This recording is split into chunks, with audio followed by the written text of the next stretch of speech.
What's up, guys? Welcome back to Jimmy Talk. So, I want to get into a topic. It is very critical, especially in times like now. It's for the prepared citizen, the Minuteman, or what have you, and that is operating as a low visibility Minuteman, defender, prepared citizen, whatever you want to call it. I was specifically referring to this precarious space and time where society hasn't fully collapsed into open warfare with rifles on every street corner. Of course, that's not happening right now, but the time when kinetic energy is undeniably building. We see this with the Kirk shooting. We see this with Irina, the girl who was stabbed on the train. Tensions are high right now. We've got streamers calling for the deaths of certain political parties. And, really, it's just the leftists, really. But anyways, that's besides my point. We'll get my personal opinion out of that. And also, I want to get into full-blown scenarios, not just low-vis or rising kinetic energy, whether it's a civil conflict or an outright occupation by a foreign power. We'll get into that as well. But what I want to emphasize here is that the central theme, the point that I'm trying to make, is mastering the art of the gray man, which is blending into the civilian population like a ghost. Nobody notices you. You're just a guy. Compared to someone who's just wearing a bunch of tactical gear and they're open carrying a long gun. So you also, while you're being a gray man, you need to simultaneously be mentally and physically prepared to employ force if absolutely necessary. So this is about maintaining basic self-defense capabilities without painting a target on your back. That's pretty much what gray man is. This philosophy, one could call it, this way of thinking, it encompasses a wide variety of tools. Most commonly, your everyday concealed carry pistol is what you're going to deal with your whole entire life. But then we've also got more specialized gun systems, subguns with maybe an FRT trigger in it. Their things are real small. Short-barreled rifles, short-barreled shotguns, revolvers because they don't eject brass casings, backpack folding ARs, suppressed 22 long rifle pistols, all that stuff. By the way, everything discussed here is for legal hypothetical scenarios within the context of a video game, specifically Minecraft. We're talking about Minecraft. So this isn't real-world advice. It's all for Minecraft. It's none of this is real. But anyways, the first and foremost, most important principle to grasp is that everything is METT-TC dependent. Mission, enemy, terrain, troops, and time. And this is honestly a cop-out answer because it's the only true answer. Your gear selection is never about what's coolest on Instagram. It's about what is objectively appropriate for the specific threat that you're facing or the threat levels outside. So let's break down threat levels and what they mean real quick. So first would be low threat levels. This is pretty much the baseline level for everyday life. The normal, everyday guy, just like you and I, we're heading to the grocery store, taking the kids out to the park. You're going to do something fun with your family. You're hanging out with your friends. Whatever, normal people stuff. The kit for this is your average, everyday, EDC, concealed carry pistol, a pocket knife, reliable flashlight. The priority here isn't gear, it's more so mindset. Prioritizing de-escalation, being aware of your surroundings, knowing how to quickly evade a potential threat. You might see a guy getting a little aggressive, you should probably just leave. Stuff like that. Training should just be basic stuff, concealed carry drills, just an understanding of local self-defense laws, stuff like this. At this level, I would say your primary weapon is honestly your brain. The tools that you have are just a last resort backup. Next, medium threat levels.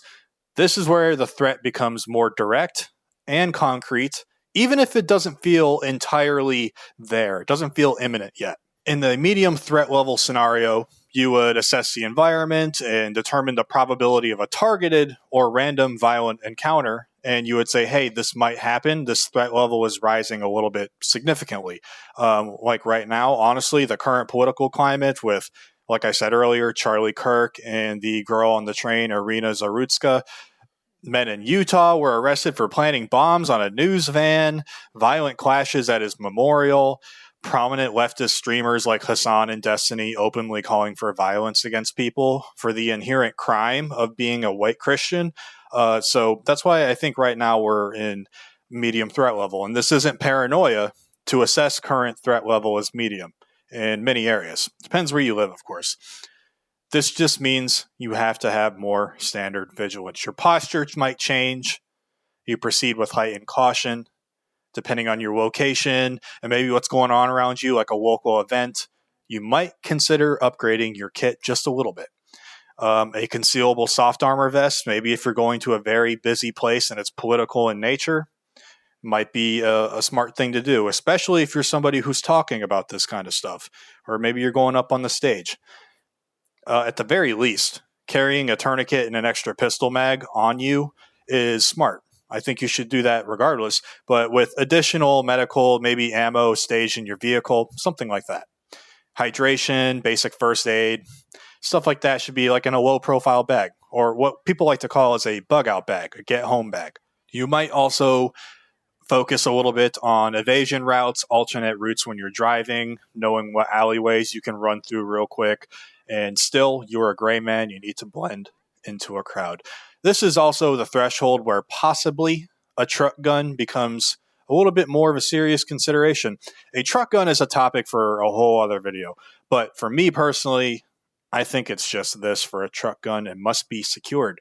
It needs to be bolted down in the trunk or maybe under a seat, and it needs to be locked. It needs to be bolted onto the floor and locked. That way nobody can steal it, because that's really the biggest risk when it comes to a truck gun, is somebody else is stealing it.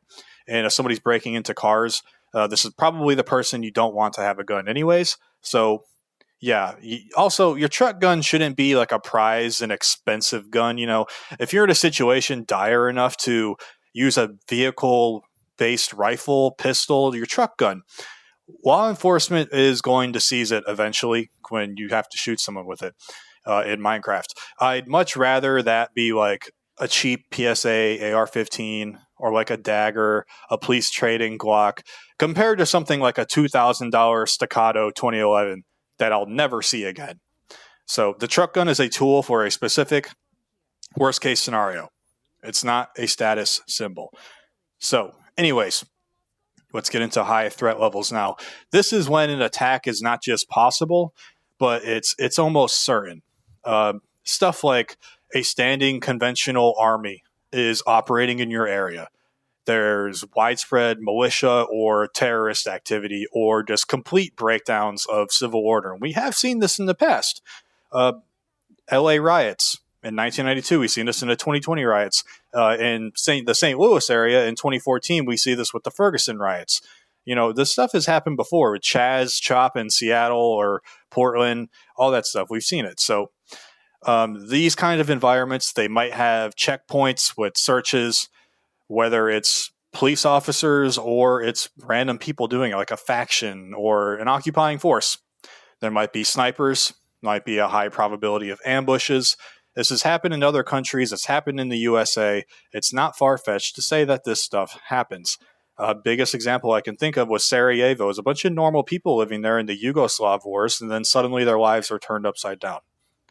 So survival here would mean more superior mobility through hostile zones, and you need to accept that direct engagement with an occupying force or a terrorist militia, whatever the fuck, is likely. It's a likely outcome.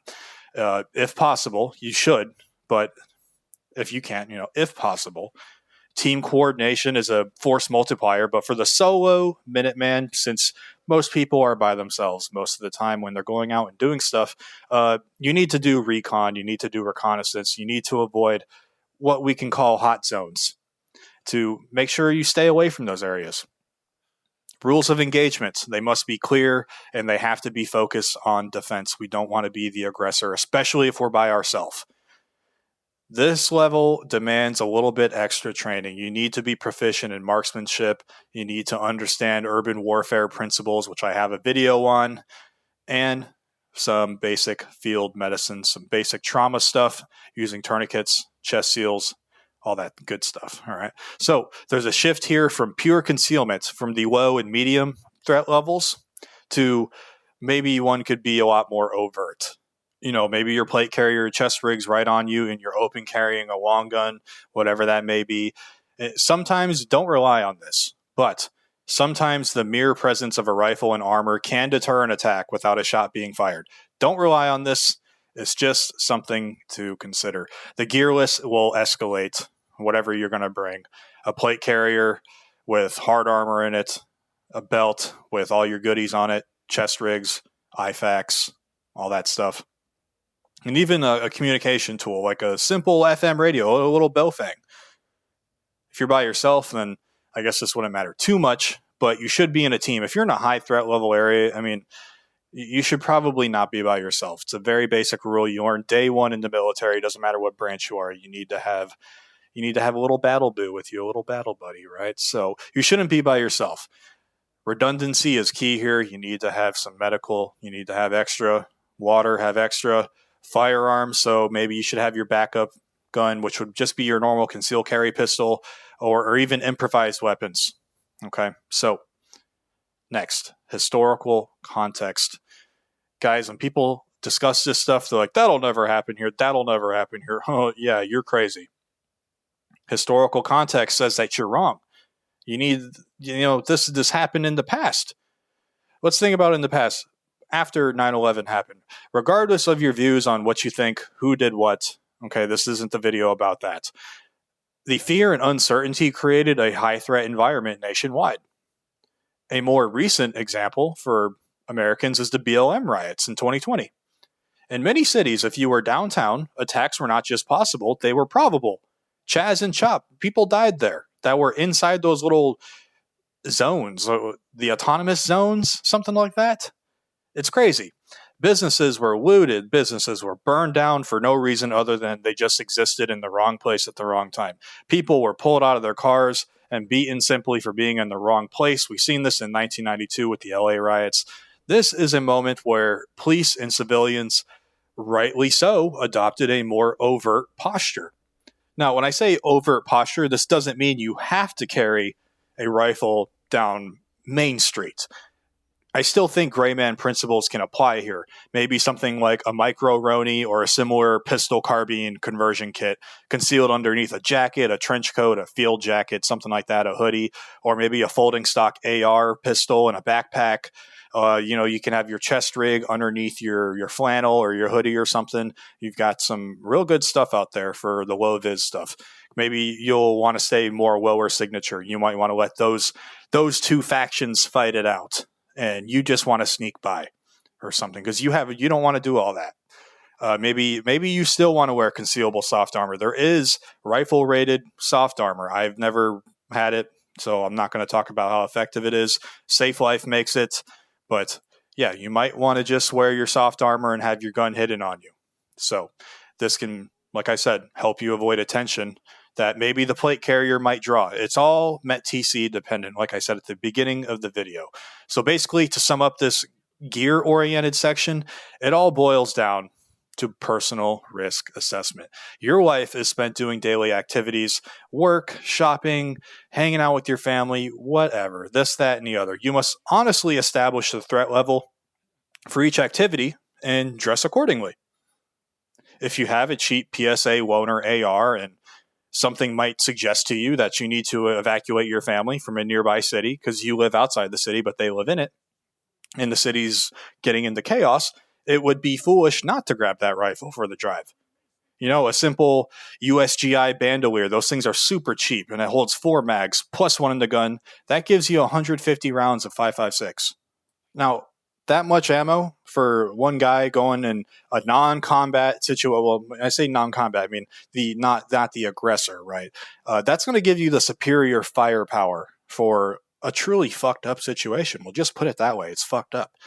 Some people might hear that and they'll say, Jimmy, why would a civilian ever need an AR-15 to go and do something? Don't you think that's a little bit overkill? Or even say, hey, don't you think that's a little too overt?